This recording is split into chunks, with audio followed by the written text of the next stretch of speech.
Hello વિદ્યાર્થી મિત્રો, આપણે અગાઉના લેક્ચરમાં તમે જાણો છો કે ત્રિકોણમિતિના ગુણોત્તર અંગેની સમજ મેળવી. વિદ્યાર્થીઓ ખાસ યાદ રાખજો કે આપણે જ્યારે ત્રિકોણમિતિ શીખવી હોય ત્યારે એનું જે શરૂઆતનું એટલે કે પ્રથમ લેક્ચર છે એ પ્રથમ લેક્ચરના આપણે સૂત્રો ખાસ યાદ રાખવા જરૂરી છે. જો એ આપણને યાદ નહીં હોય તો સમજી લો આપણે આ દાખલા ગણવા છે એ માત્ર ઉતારો કરી શકીશું, આપણને આવડશે નહીં. આવડવા માટે શું જરૂરી છે? સૂત્રો તૈયાર કરો. કેવી રીતે કરવા? દાખલા તરીકે ત્રિકોણમિતિના ગુણોત્તરો, મૂળભૂત ગુણોત્તર 3 કયા કયા? sin, cos, tan. સૂત્રો બોલો. sin એટલે સામેની બાજુ છેદમાં કર્ણ, cos એટલે પાસેની બાજુ છેદમાં કર્ણ, tan એટલે સામેની બાજુ છેદમાં પાસેની બાજુ. 3 એના વ્યસ્ત ગુણોત્તર છે તો કેવી રીતે બોલવું? sin નો વ્યસ્ત ગુણોત્તર cosec, તો cosec નો વ્યસ્ત ગુણોત્તર sin, cos નો વ્યસ્ત ગુણોત્તર sec, તો sec નો વ્યસ્ત ગુણોત્તર cos, tan નો વ્યસ્ત ગુણોત્તર cot, તો cot નો વ્યસ્ત ગુણોત્તર tan. તમે પહેલું લેક્ચર જુઓ, એમાં શરૂઆતમાં આ કોષ્ટક આપણે તૈયાર કરાવેલું છે, એ તમને પાકું આવડી જવું જોઈએ. બરોબર. હવે આપણે આજે 8.1 ના જે બાકીના દાખલા છે એ શીખવાના છે. પ્રશ્ન નંબર 5, જો sec θ બરાબર 13/12 હોય તો બાકીના બધા ત્રિકોણમિતિય ગુણોત્તર શોધો. બરાબર. હવે જુઓ sec θ, અહીંયા હું લખું છું, જુઓ sec θ બરાબર 13/12. હવે sec θ કોનો વ્યસ્ત છે વિચારી લ્યો બધા.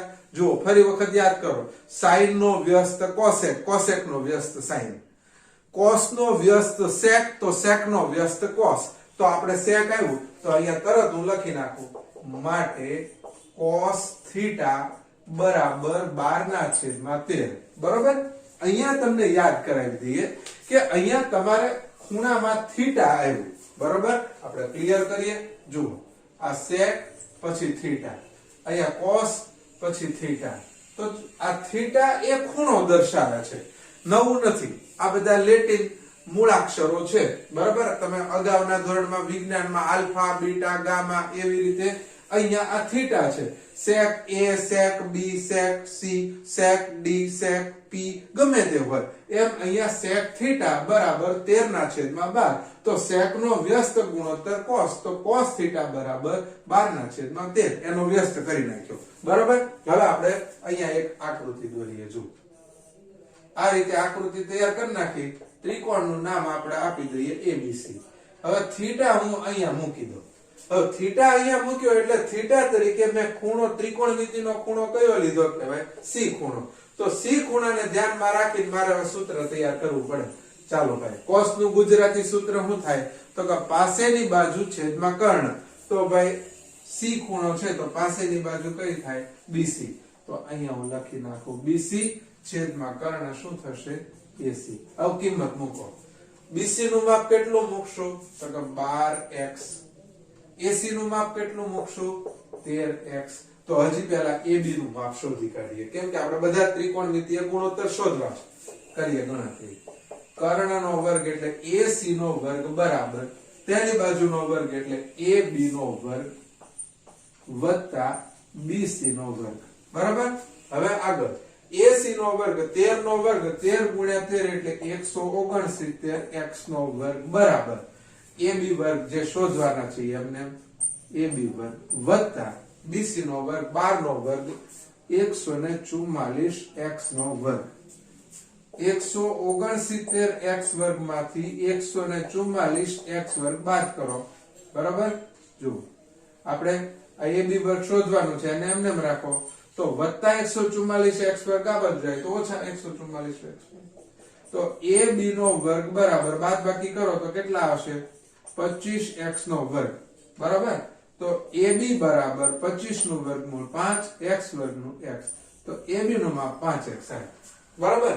હવે બધા ત્રિકોણમિતિય ગુણોત્તર શોધવા છે. તો સૌથી પહેલા આપણે જો અહીંયા કામ કરીએ છીએ sin θ. બરાબર. બીજું cos θ અને ત્રીજું tan θ. આ રીતે મેં ત્રણે ગુણોત્તર લખી નાખ્યા. sin θ, cos θ અને tan θ. sin θ નું સૂત્ર સામેની બાજુ છેદમાં કર્ણ. તો θ અહીંયા છે તો સામેની બાજુ AB કર્ણ એસી. તો અહીંયા હું લખી નાખું AB છેદમાં એસી. તો AB નું માપ કેટલું છે ભાઈ? તો કે 5x. અહીંયા લખી નાખીએ 5x છેદમાં AC નું માપ 13x. તો જવાબ 5/13. પહેલો જવાબ. cos θ ની કિંમત આપણી પાસે ઓલરેડી તૈયાર છે કે cos θ 12/13. કેવી રીતે એવું જોઈ લઈએ. જુઓ બરોબર. આ થીટા પાસેની બાજુ છેદમાં કર્ણ. cos નું સૂત્ર પાસેની બાજુ છેદમાં કર્ણ. તો પાસેની બાજુ BC છેદમાં કર્ણ AC. તો BC નું માપ કેટલું છે? 12x છેદમાં કર્ણ 13x. બરાબર. તો 12/13. બરાબર. ચાલો ભાઈ. tan θ. tan નું સૂત્ર સામેની બાજુ છેદમાં પાસેની બાજુ. તો થીટા માટે સામેની બાજુ AB, પાસેની બાજુ BC. AB છેદમાં BC. AB નું માપ કેટલું છે? 5x છેદમાં BC નું માપ 12x. x અને x ગયા તો 5/12. હવે એના વ્યસ્ત ગુણોત્તર sin θ હોય તો એનો વ્યસ્ત ગુણોત્તર શું થશે? cosec θ. બરાબર. COSEC સ્પેલિંગ પાકા કરી નાખવાના. cosec θ. હવે sin θ નો જવાબ 5/13 હોય તો cosec θ નો જવાબ 13/5 થાય. બરાબર. cos θ નો વ્યસ્ત શું છે? તો કે sec θ. બરાબર. cos θ નો જવાબ 12/13 હોય તો sec θ નો જવાબ 13/12 થાય. બરાબર. tan θ નો જવાબ 5/12 હોય તો tan નો વ્યસ્ત cot θ બરાબર 12/5 મળે. બરાબર. હવે એક્ચ્યુઅલી આપણી પાસે કયું હતું? sec θ. આ એટલે આ એક આપણી પાસે હતું. તો બાકીના શું કીધું? બાકીના બધા ત્રિકોણમિતીય ગુણોત્તર શોધો. હવે કુલ ત્રિકોણમિતીય ગુણોત્તર 6 છે. એમાંથી એક આપણને આપેલો હતો. આ બાકીના આપણે શોધ્યા. વ્યવસ્થિત લખી નાખો.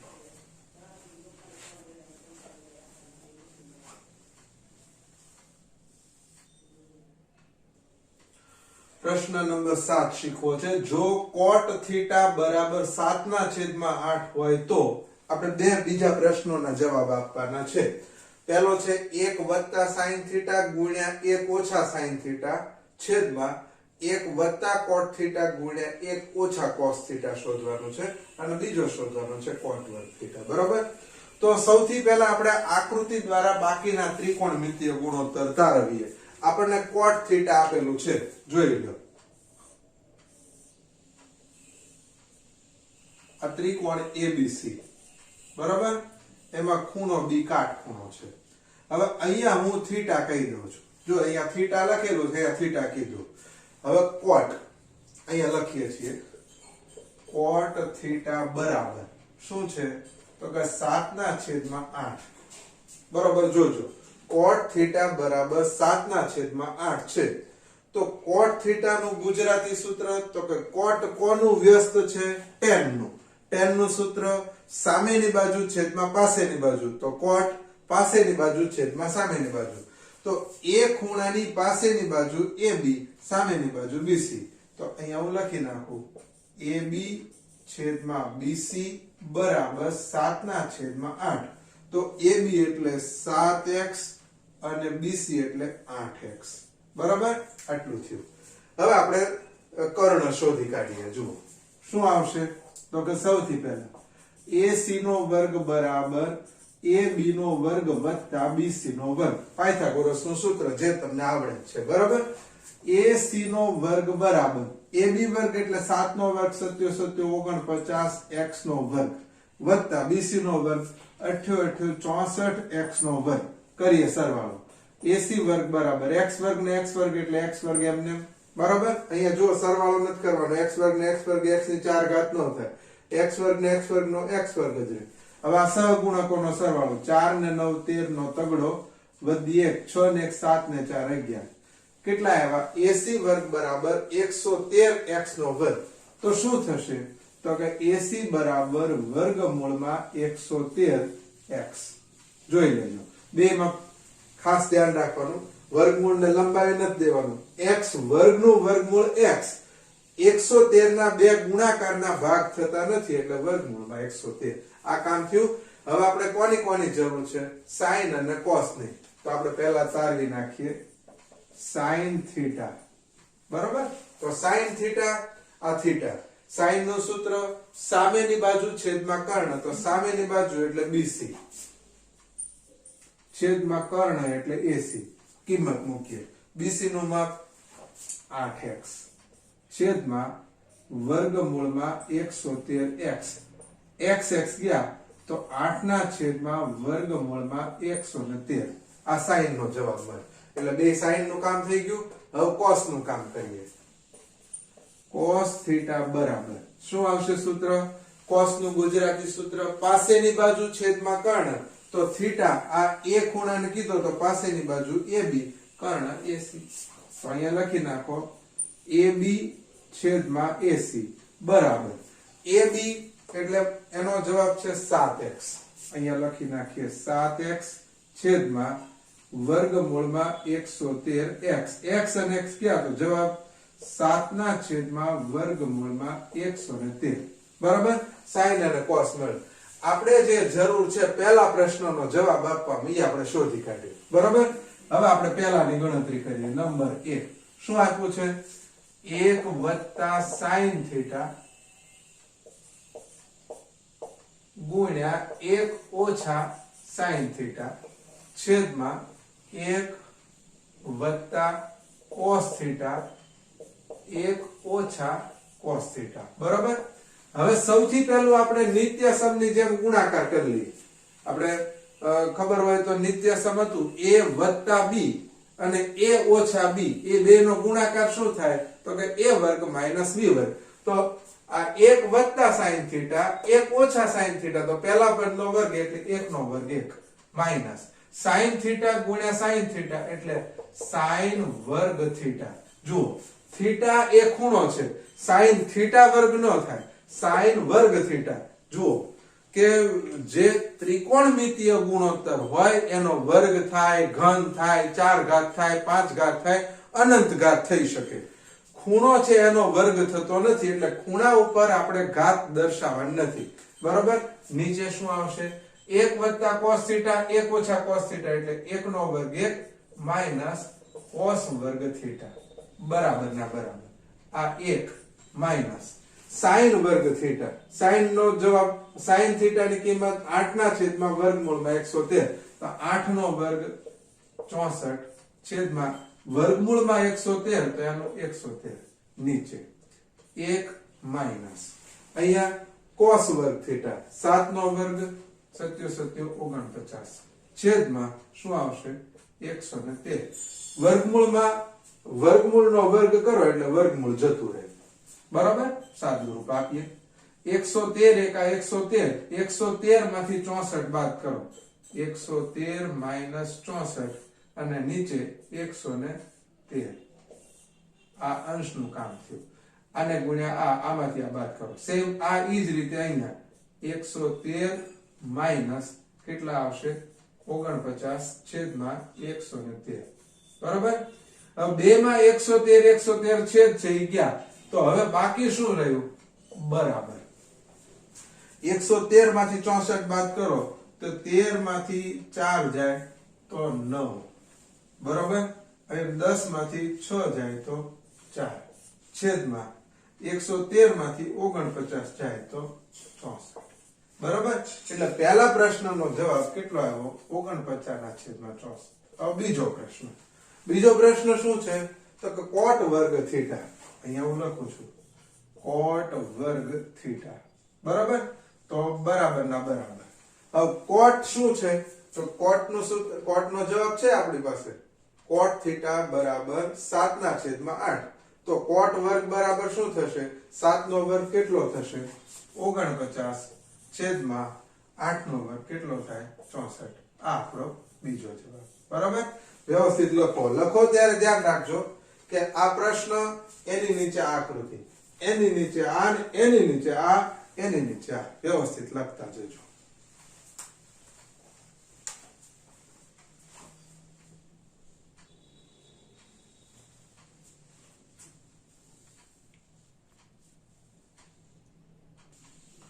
પ્રશ્ન નંબર 8 છે જો 3 cot a બરાબર 4 હોય તો નક્કી કરો કે 1 માઇનસ tan વર્ગ a છેદમાં 1 વત્તા tan વર્ગ a બરાબર cos વર્ગ a માઇનસ sin વર્ગ a છે કે નહીં. બરાબર. એટલે અહીંયા આપણે શું કરવાનું છે તમને આખો માર્ગ પહેલા ક્લિયર કરીએ કે આપણને tan cot ગુણોત્તર આપેલો છે. cot ગુણોત્તર ઉપરથી આપણે શું શું કરવું પડશે તો કે tan શોધવું પડે, cos શોધવો પડે અને sin શોધવો પડે. આ ત્રણ શોધવાનું. પછી આપણે આ ડાબી બાજુની ગણતરી કરવાની, પછી જમણી બાજુની. પછી આપણે નક્કી કરવાનું કે બેયનો જવાબ સાચો સરખો છે કે બેયનો જવાબ સરખો નથી. જો સરખો હોય તો સાચું છે અને સરખો ના હોય તો બરોબર નથી. બરોબર. હવે જો સૌથી પહેલું કામ શું કરશું તો અહીંયા હું લખું છું જુઓ 3 cot a બરાબર 4 તો cot a બરાબર 4 ના છેદમાં 3 3 અને cot a વચ્ચે ગુણાકારનો સંબંધ છે, આ બાજુ જાય તો ભાગાકાર. આ cot a ની કિંમત આપણને મળી ગઈ. બરાબર. હવે cot નો વ્યસ્ત કરો તો શું મળે tan. તો આપણું કામ સરળ થઈ ગયું. તો અહીં હું લખી નાખું માટે tan a બરાબર 3 ના છેદમાં 4. જો cot નો વ્યસ્ત ગુણોત્તર tan, cot a નો જવાબ 4 ના છેદમાં 3 હોય તો એનો વ્યસ્ત tan a બરાબર 3 ના છેદમાં 4. એટલે ડાબી બાજુમાં આપણે જરૂર છે એ મળી ગયું. હવે કોનો વારો આવ્યો cos and sin ને શોધવું. બરાબર. હવે કેવી રીતે કરવું પાછી આકૃતિ દોરીએ. જો આકૃતિ આ a b c ત્રિકોણ. બરાબર. જોઈ જુઓ tan a હવે છેલ્લા ઉપરથી જ કામ કરીએ. tan a બરાબર 3 ના છેદમાં 4. તો tan નું સૂત્ર શું છે અહીંયા હું લખું છું. જો tan a બરાબર 3 ના છેદમાં 4. tan નું સૂત્ર સામેની બાજુ છેદમાં પાસેની બાજુ. તો ખૂણા a ને ધ્યાનમાં લ્યો tan a તો a ખૂણાની સામેની બાજુ તો કે bc છેદમાં a ખૂણાની પાસેની બાજુ ab બરાબર કેટલા 3 ના છેદમાં 4. તો bc નું માપ કેટલું તો કે 3x, ab નું માપ કેટલું 4x. તો ac નું માપ આપણે શોધી કાઢીએ. બરોબર. તો સૌથી પહેલા પાયથાગોરસ નો ઉપયોગ કરી લઈએ. શું આવશે ac નો વર્ગ બરાબર ab નો વર્ગ વત્તા bc નો વર્ગ. ac નો વર્ગ શોધવાનો છે તો ac વર્ગ બરાબર ab વર્ગ 4 નો વર્ગ 4 4 16x નો વર્ગ વત્તા 3 નો વર્ગ 9x નો વર્ગ. તો ac વર્ગ બરાબર 16 વખત x વર્ગમાં 9 વખત x વર્ગ ઉમેરો એટલે 25x નો વર્ગ. તો ac બરાબર શું આવશે આનું વર્ગમૂળ 5x. આ ac નો જવાબ આવ્યો. બરાબર. હવે આપણે એની ઉપરથી શું શું શોધવું છે cos અને sin. તો પહેલા cos a શોધી કાઢીએ. cos a બરાબર cos નું ગુજરાતી સૂત્ર યાદ કરો પાસેની બાજુ છેદમાં કર્ણ. બરાબર. તો a ખૂણો છે a ખૂણો એની પાસેની બાજુ ab. તો અહીંયા હું લખી નાખું ab છેદમાં કર્ણ તો ac છેદ તે કિંમત મૂકીએ. ab એટલે 4x, ac એટલે કેટલા 5x. તો જવાબ 4 ના છેદમાં 5. બીજું શું છે હજી શોધવાનું છે sin. તો અહીંયા હું લખી નાખું sin a બરાબર શું આવશે sin a નું સૂત્ર તો કે સામેની બાજુ છેદમાં કર્ણ. તો a ખૂણાની સામેની બાજુ bc કર્ણ ac. તો અહીંયા લખી નાખો bc ના છેદમાં ac. તો bc નો જવાબ છે 3x છેદમાં કેટલા 5x. x ગયા એટલે 3 ના છેદમાં 5. બરાબર. આપણે જરૂરી હતી બધું મેળવી લીધું. હવે ગણતરી કરીએ. જો ડાબી બાજુની ગણતરી કરું છું. ડાબી બાજુ બરાબર શું છે તો કે 1 માઈનસ tan વર્ગ a છેદમાં 1 વત્તા tan વર્ગ a બરાબર ના બરાબર. બરાબર. જુઓ શું કરશો હવે કિંમત મુકતા જઈએ. આ 1 માઈનસ tan વર્ગ a. tan a ની કિંમત 3 ના છેદમાં 4 તો એનો વર્ગ કરો 3 નો વર્ગ 9 છેદમાં 16. 9 ના છેદમાં 16. આ અંશનું કામ થયું. હવે છેદનો વારો શું આવશે 1 વત્તા tan વર્ગ એટલે 1 વત્તા 9 ના છેદમાં 16. બરાબર. સાદું રૂપ આપી દઈએ અંશનું 16 એકા 16. 16 માંથી 9 જાય તો 7. 7/16 આ અંશનું કામ થયું નીચે 16 એકા 16 16 ને 9 કેટલા થાય 25 25/16 બરાબર 16 અને 16 ગયા તો ફાઇનલ જવાબ 7/16 કેટલા આવશે 25 આ ડાબી બાજુનો જવાબ આવ્યો હવે જમણી બાજુની ગણતરી આપણે કરી લઈએ જુઓ જમણી બાજુની ગણતરી શું થશે અહીંયા હું લખી નાખું છું જમણી બાજુ બરાબર શું છે cos વર્ગ a માઈનસ sin વર્ગ a cos વર્ગ a cos a ની કિંમત કેટલી છે 4/5 તો અહીંયા 16/25 4 નો વર્ગ 16 5 નો વર્ગ 25 માઈનસ sin a ની કિંમત 3/5 તો 3 નો વર્ગ 9/25 બરાબર લસા કેટલો 25 તો ઉપર 16 માઈનસ 9 16 માંથી 9 જાય તો 7 7/25 બરાબર એ સરખા આવી ગયા એટલે આપણે એ કીધું જો હોય તો નક્કી કરો કે આ બે સરખા છે કે નહીં તો અહીં લખી નાખવાનું માટે ડાબી બાજુ બરાબર જમણી બાજુ છે બરાબર લખવાનું કેવી રીતે તો કે પહેલા આ પછી એની નીચે આ અને આ બે સામ સામે આવે એ રીતે લખી નાખો વ્યવસ્થિત લખી નાખો